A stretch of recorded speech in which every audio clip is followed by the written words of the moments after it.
We are going to begin studying Arthurian legend and King Arthur. So it is important that you have some background information about him. So this presentation is just to get you started and to let you know a little bit about King Arthur. So King Arthur, the first King Arthur stories were written in the 12th century. They were written by Geoffrey of Monmouth in England and by Chrétien de Troyes in France. So the original stories were in Middle English, or really Old English, transitional back in the 12th century, and in French. And that is why some of the spellings of the names are a little different when you're doing your research. And so that was their original story. And so those stories kind of circulated for a couple of hundred years. But in the late 15th century, Thomas Malory wrote Le Morte d'Arthur, which we're going to read part of in a couple of weeks. And that saga of King Arthur and the Knights of the Round Table really popularized the story in England. And that is, the Malory stories are the ones that we look to as Arthurian canon because they cover most of the knights, and they are kind of the primary tale that Arthurian legend looks back to. And just as a frame of reference in terms of when 12th century and 15th century is, the Canterbury Tales that we just finished reading were written in the late 14th century. So these stories that we are going to be reading of Arthurian legend were written about 100 years later, still in Middle English. So, was King Arthur a real person? This is a source of much debate. Some people claim that he was based on an early Welsh king, and there's a lot of research into who the origin might have been. There was a king called Artur that it might have been. Some say he's just a conglomeration of a lot of different kings of the period. Some look to a Roman general from the same time period, and if you've seen the King Arthur movie that has Keira Knightley and Clive Owen in it, it uses this Roman general origin story. So, but really, the legend of King Arthur is just that. It's a legend that where the character of Arthur is said to embody the best and most important British traits. And so all of the legends that we are going to read are works of fiction. They are not true stories and they have basis in medieval culture, but not basis in any true people. So why is he important then? Why is there such a large canon of Arthurian stories? First of all, the Arthurian legend stories romanticize the origins of Britain. They harken back to when many different tribes of Anglo-Saxons were unified under one leader, Arthur, the King of the Britons. And like I said, Arthur represents their most valuable character traits like loyalty, courage, and honor. And it creates this perfect, wonderful, idyllic Camelot where knights were brave and loyal and ladies were lovely and charming and one wise king ruled over all. And so that's really what it means by romanticizes, is it makes it all seem wonderful. And so these high adventure, high romance stories have remained popular and are still made into movies and television shows. There is almost always some kind of mini series about Merlin or about Arthur or about some of the Knights of the Round Table. There are television shows and cartoons that are based on these characters, even if they do not bear the name of it. So you will likely encounter some characters that you've heard of before in other settings. And part of the reason that they're popular, in addition to just being high adventure, high romance stories, is that the storylines are adaptable. You might read, like on the previous slide, I was saying in some of the stories, Arthur's origin is different than in other stories. And you might read several different stories that feature Sir Gawain, like we read last week, and he may or may not seem like exactly the same guy. And so some of his character traits might be different. You might read a story where uh, like different people are in love with other people. And so it's very adaptable, just like a comic book, which is what makes it popular. And it changes based on who writes it. So, really, the main reason it changes is because there are lots of different authors. Not to confuse the word author, Author, meaning the writer of a book, with King Arthur, Arthur. That's going to be a challenge during this unit. Arthur is a person, and author is someone who writes. So the storyline changes based on who is writing it. Another thing that makes King Arthur popular is that he is an archetypal hero. And so, for review, an archetype is an original example on which other characters or storylines are based. And so, there are archetypal heroes, there are archetypal villains, there are love story archetypes, there are hero quest archetypes, and it just kind of means a pattern of a story or a character. There are 5 different ways in which King Arthur fits the archetypal hero: his unusual birth, the fact that he was raised in obscurity, that he was initiated into his role with a magical weapon, that he received help from wise mentors, and that he fights for justice and peace. And we're going to go into what each one of those means on the next few slides. All right. So, first of all, there were unusual circumstances regarding his birth. And we're going to watch a movie clip that helps clear some of this up here in just a minute. But so, Uther Pendragon is the name of Arthur's father. Uther fell in love with a lady named Igraine, and she also had affection for him. But Igraine was already married to a man named Gorloy, the Duke of Cornwall.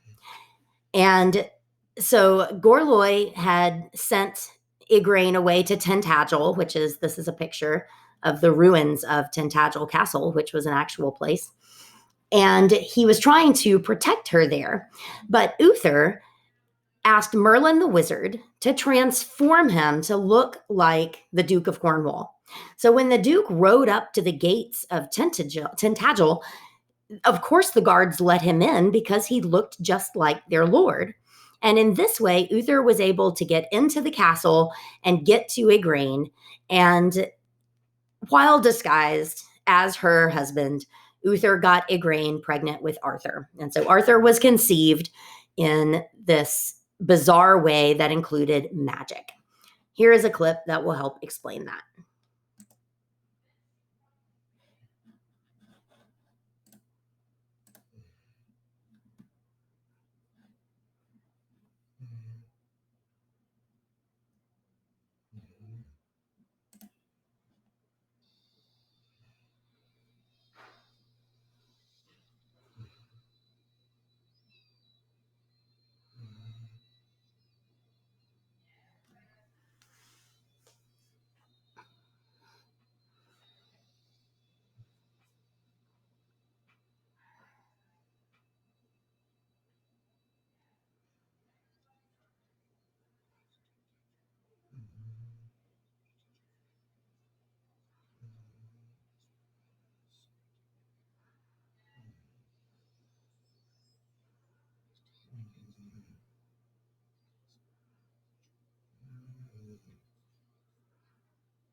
So, like you saw in the video, Merlin agreed to transform Uther on the condition that the child that Merlin already knew would be born of their union would be handed over to him. And so this leads us to the second way that King Arthur is a heroic archetype.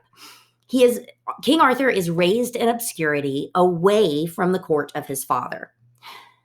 After Arthur was born, Uther Pendragon won the war against the Duke of Cornwall and became the king of the Britons. He became king.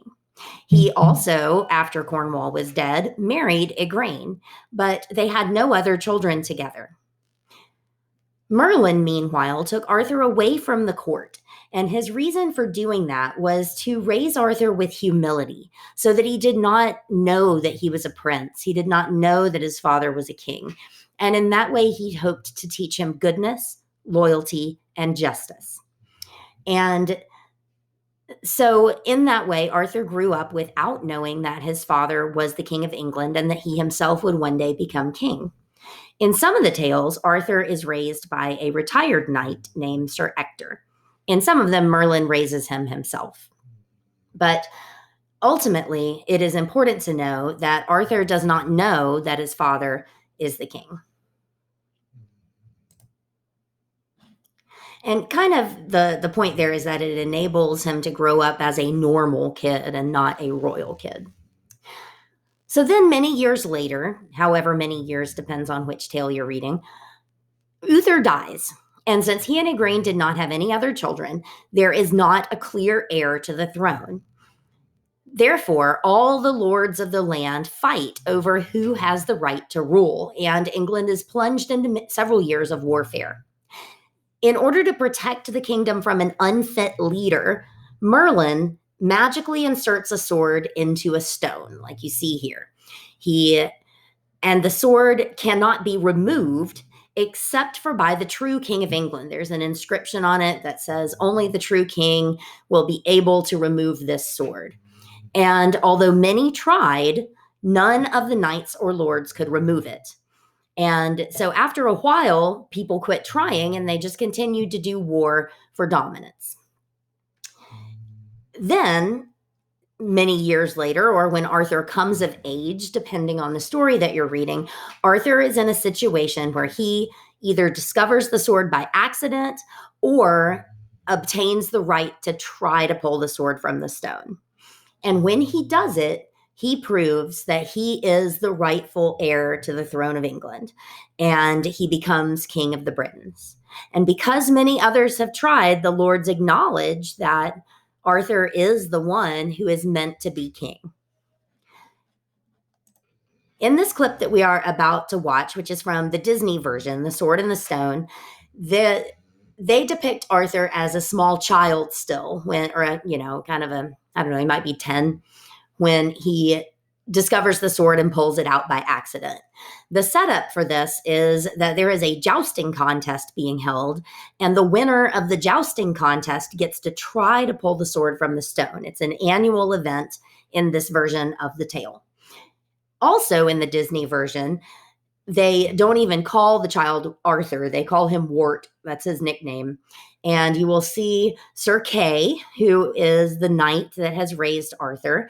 And I'm sorry, Sir Ector is the knight who has raised him. And Kay is kind of like a big brother figure to Arthur. And you will see that Wart is kind of serving as his squire at the beginning.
So, pulling the sword from the stone is the event that made Arthur the King of England by proving that he was the one true king. So, on to number 4. The fourth thing that makes Arthur a heroic archetype is that he was raised and counseled by wise mentors. All good heroes have a wise mentor, and Arthur's mentor was the wizard Merlin. Chances are good that even if you've never heard of King Arthur, you may have heard of Merlin. Merlin is a popular character in his own right, and he has his own legends and own tales that don't even include King Arthur. He was an advisor to Arthur's father. As you saw in the earlier clip, he was involved in Arthur's conception. So he's quite old by the time Arthur is alive. And depending on which story you read, he is an important part of Arthur's life, but in some legends more so than others. And there is some magical conflict that we will discuss later that occurs with Merlin. One of the things that Merlin did that was important, a significant event that you need to know about, is that Merlin brought Arthur his other sword, Excalibur. And I'll save some of that for those of you that are doing Excalibur for your research project. But it's important for everyone to know now that Excalibur is not the same sword as the sword in the stone. And you might find in some movies that they conflate the two. They put them together and make them one sword because it's just too complicated to have more than one sword in a story. But according to true Arthurian canon, the sword that Arthur pulled from the stone got broken in a battle pretty early on in his kingship. And so Merlin had to go find him another sword, and he found him the magical sword Excalibur that he received from the Lady in the Lake. And so Excalibur is the weapon that Arthur wields mostly in battle, but that is his second sword. Merlin is also important because he represents a central theme of some of the Arthurian legends. Some of the legends involve a conflict between Anglo-Saxon pagan beliefs, such as earth magic, and Roman Christianity, which was an important transitional cultural element during the time that the Arthurian legends were written. By the time Thomas Malory was writing, England was a Christian nation, but in the 12th century, there would still have been some remaining Anglo-Saxon beliefs that were in those earlier stories. And so that conflict between belief in magic and belief in God is something that comes up in several of the stories. And by the end, the Knights of the Round Table were defenders of the faith as well as defenders of King Arthur. But Merlin represents that pagan magic. The fifth thing that makes Arthur a good archetypal hero is that he fights to establish peace and justice. So after Arthur pulls the sword from the stone and becomes king, this act unifies the land. It ends all of the fighting that had been going on among the lords. And so simply having one king to unify behind creates peace in England. And so this period of peace that lasted throughout Arthur's lifetime is represented by his royal court at Camelot. That is the name of the castle or the royal town that he rules from. And Camelot itself is a symbol of peace and prosperity, of strong leadership, of a nation that is healthy and doing well, and unification. Arthur also created the Round Table. And so I've said a couple of times so far, the Knights of the Round Table. That's what you hear, King Arthur and the Knights of the Round Table. And the reason that having a round table is a big deal has to do with equality and unity. So all of the lords, all these guys in armor seated around the table are the lords of the land who, before Arthur became king, were fighting each other for the right to be king. And so they were also competing for who got to be the most important member of the council. Prior to the round table, you would be seated according to your importance. And so tables were long and rectangular. The king sat at one end, and whoever sat closest to the king was the most important. So whoever sat on his right-hand side was the most important, and his left-hand side was the second most important. And then all the way down the table until the least important lords were at the very end. And so in order to symbolize that all the knights were of equal value, Arthur created a round table where everyone is equally far apart from each other. Now, I know what you're probably thinking. There's clearly still someone sitting at Arthur's right-hand side and Arthur's left-hand side. I realize that. But it's symbolic of the fact that they are all equal and no one is sitting at the end of the table.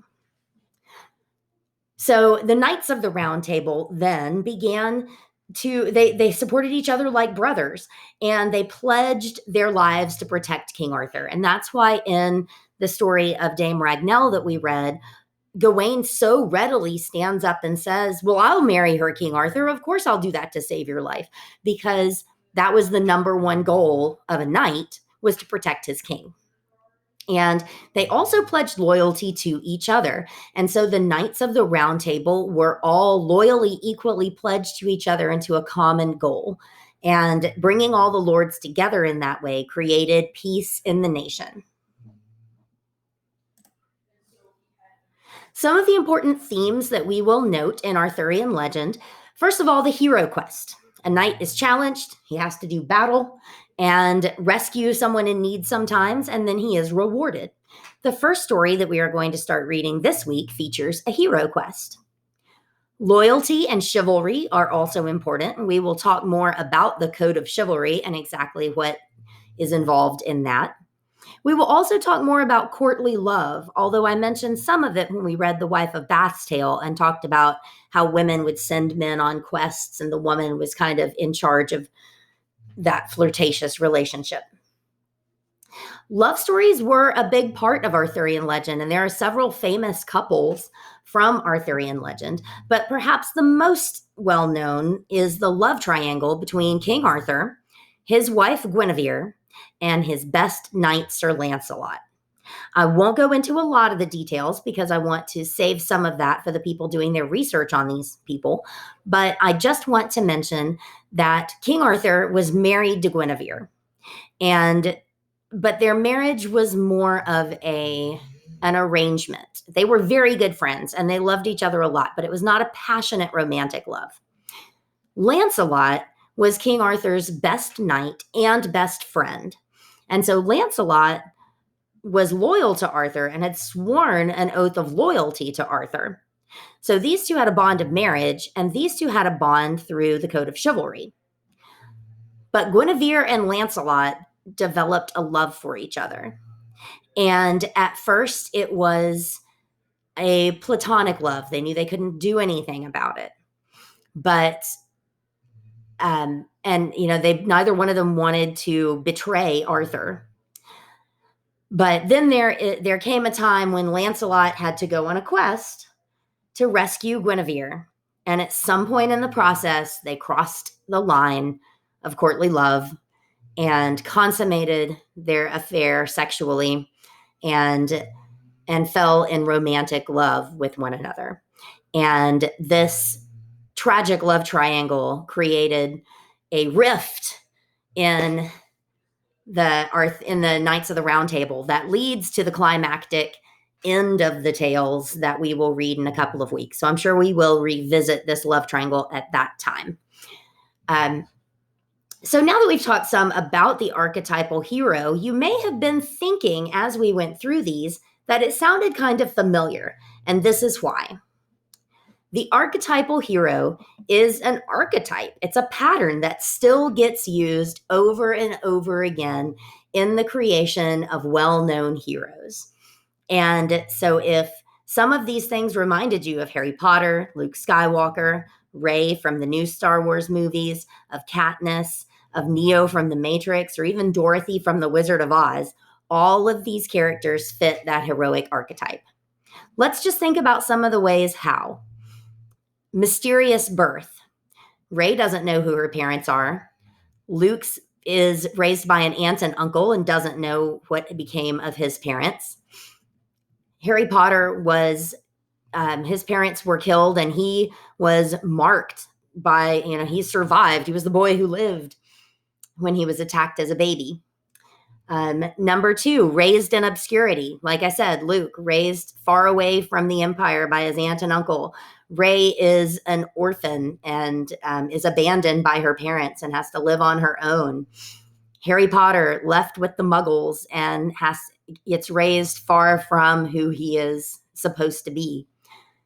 Katniss lives in District 12 at the farthest that she could be from the capital and has no idea of her destiny.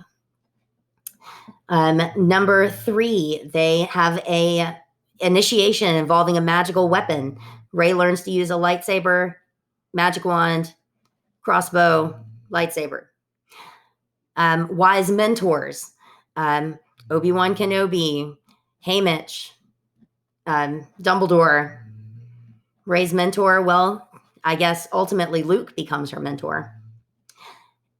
And then they fight for justice and peace. If you know anything about these characters, you know they're the good guys. They are fighting to defeat evil. They are fighting for peace to rule in the galaxy or the wizarding world or Panem. Maybe you can think of some others that I'm not thinking of from anime or cartoons or TV shows, comic books. So hopefully in class we will discuss it a little bit if you are there for the live lesson. And if not, just send me a remind message and say, hey, do you think this person would be an archetypal hero? We'll talk more about them as we continue with this unit as well.